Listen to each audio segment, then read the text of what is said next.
Oke, kita jumpa lagi dalam PPKN kelas 11 dalam materi tahapan perkembangan demokrasi. Dalam materi ini, kita akan bahas tentang perkembangan demokrasi di Indonesia. Jadi demokrasi di Indonesia itu ada demokrasi liberal, demokrasi terpimpin, dan demokrasi Pancasila. Apa itu demokrasi liberal?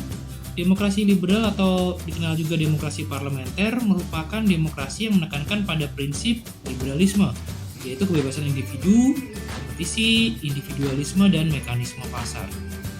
Di sisi lain, demokrasi terpimpin itu seperti kebalikannya, di mana justru suatu pemerintahan dipimpin oleh pemimpin yang dia percaya bahwa tindakan dirinya dipercaya oleh rakyat dan dia menolak adanya persaingan.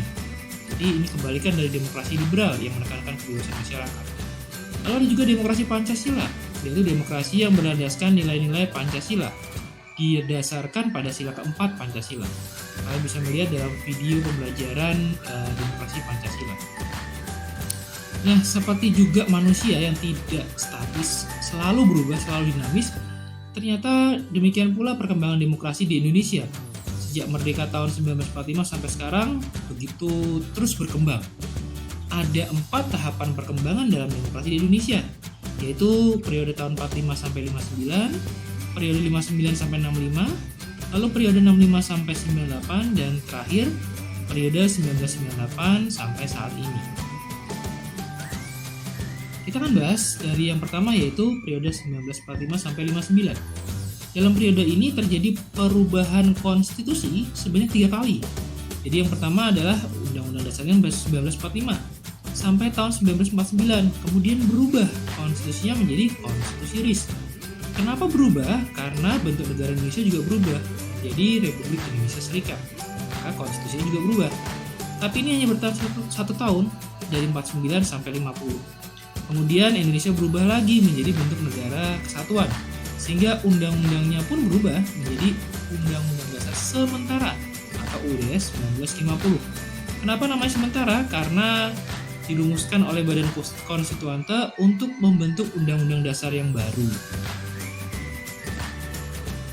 Pada masa ini, demokrasi yang dianut adalah demokrasi liberal atau parlementer, di mana peran parlemen atau legislatif cenderung menonjol.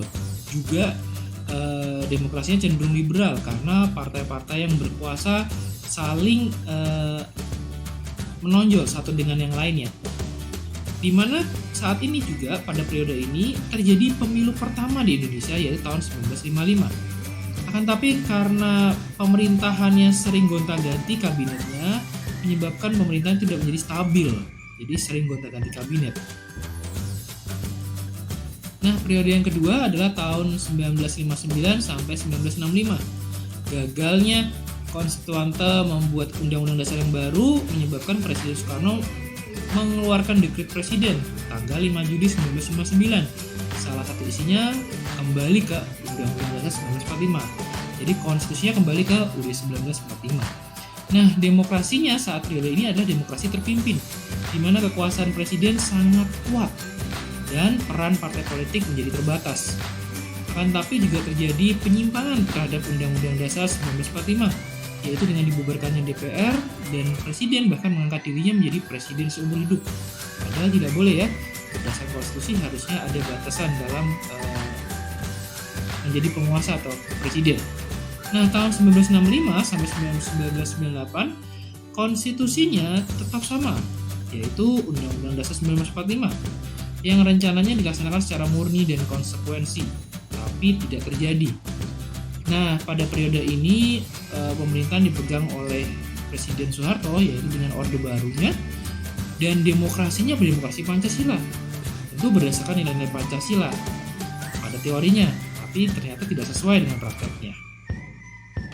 Ciri-ciri pada periode ini adalah dominannya keterlibatan ABRI dalam pemerintahan.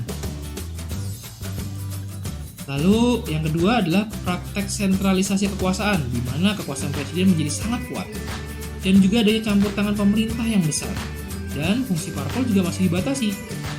Dan yang kelima adalah anggota legislatif sebagian ditunjuk oleh eksekutif. Ini yang menjadikan salah satu juga penyimpangan yang terjadi pada masa periode ini. Nah, pada periode berikutnya yaitu tahun 1998 sampai saat ini, konstitusinya mengalami perubahan ada pada beberapa pasal sehingga dianggap lebih demokratis. Makanya konstitusinya menjadi Undang-Undang Dasar 1945 amandemen. Nah, demokrasinya tetap demokrasi Pancasila, tapi tidak lagi teori. Itu juga mulai dipraktekkan di mana rakyat benar-benar memegang kendali.